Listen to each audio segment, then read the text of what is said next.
Aurelia said, stop living your life like you have 1,000 years to live. In life, you're either here today and you're gone today. Overcoming the negative conversation, that inner dialogue that's going on all the time, even when you don't want it to be there. You can't stop yourself right now from thinking. You can't do it. It's going on. And so learning how to empower yourself, part of doing that is standing up to yourself. You've got to stand up inside yourself sometimes and say, shut up.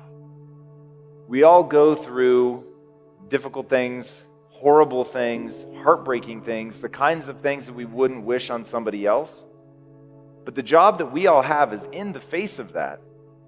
We have to construct a narrative about it that moves us forward, that you should do and believe that which moves you towards your goals.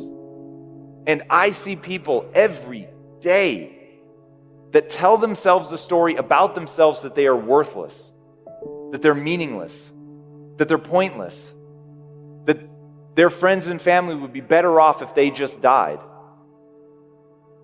So we have to find a way to construct a narrative about ourselves that empowers us, that lifts us up, even though we make mistakes, even though we fall down, even though we're never going to get things right all the time, and even though terrible things happen to us. You'll get scared sometimes. Your mind will go blank on you. Some people you will allow to unnerve you. And you wonder, what's wrong with me? I'm not crazy. That's why you've got to learn to make a conscious, deliberate, determined effort to stand up inside yourself.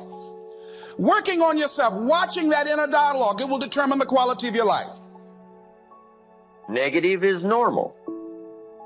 Boy, that was helpful for me. No, it wasn't weird to be negative. Negative is normal. Normal meaning it's a part of the human experience. And it's a part of all of our experience. All of us have this same experience, the negative side of life. So negative is normal. Now, negative is not successful, but it is normal, meaning it's a part of the life experience. Negative is not to be ignored. As soon as you've planted the garden, the busy bugs and the noxious weeds are out to take it all. We have two things going for us in our human experience. Here's one, opportunity, and here's number two, the threat to the opportunity. So we deal with both of these twin scenarios in life, opportunity and the threat. Now, the threat to opportunity we call the negative side of life. Negative is to be mastered or conquered. That's part of the life experience. Now, this twin scenario of the life experience is unique. Negative, positive. In fact, we could probably get into quite a philosophical discussion if we wanted to. Would there be positive without negative? Here's the best I've been able to come up with. It doesn't seem like it. Would there be light without darkness? It doesn't seem like it. One suggests the other. Would there be success without failure? Well, I don't think so. You wouldn't call it success. You'd have to call it something else. It's the twin scenario that makes life interesting, fascinating, wondrous in its possibility, but also dangerous in part of the content. So this is the best I've been able to come up with. Negative is normal. It's not to be ignored, but it is to be conquered and mastered. But it is part of the experience. Don't deny yourself the opportunity to drink from both cups, negative, positive. That's the life experience. When you're working on something you want to achieve, you have got to stand up to that voice. You've got to sell yourself every day on your abilities, on what you're doing, on the goal that you want to reach.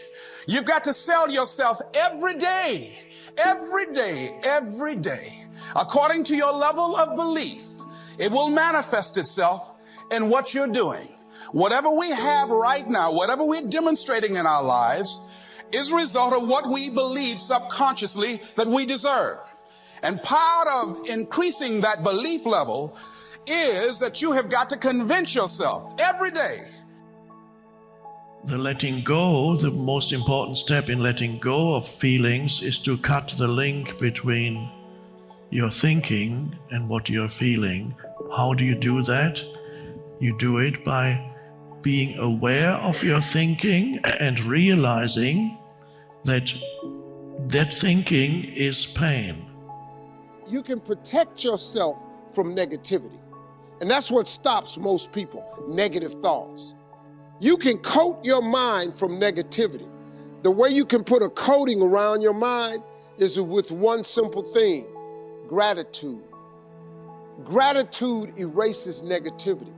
If you wake up in the morning and you start having negative thoughts, man, this ain't my day.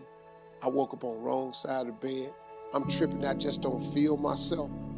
Every time you feel, in the middle of the day, if you feel yourself doing that, stop, just stop for a second. And start going over in your mind everything you have to be grateful for. Not everything you want, everything you already have. Because what you have is substantial. You just haven't gone over the list and taken inventory in a long time. But the fact that you can walk, that's a blessing. The fact that you woke up, that's another blessing. The fact that you can see, think, reason, that's another blessing. The fact that you can go somewhere and get yourself something to eat, that's another blessing. The fact that you can go and turn the key and call someplace home, that's another blessing. The ability to dream is a blessing. The fact that you have an opportunity to get it right is another blessing. The fact that you're beautiful, that's another blessing. The fact that you have any measure of health, that's another blessing. And I'm just talking to you, I don't even know you. I could give you 50 things you ought to be grateful for right now. I don't even know you. Start coating your mind with gratitude. It'll change everything for you.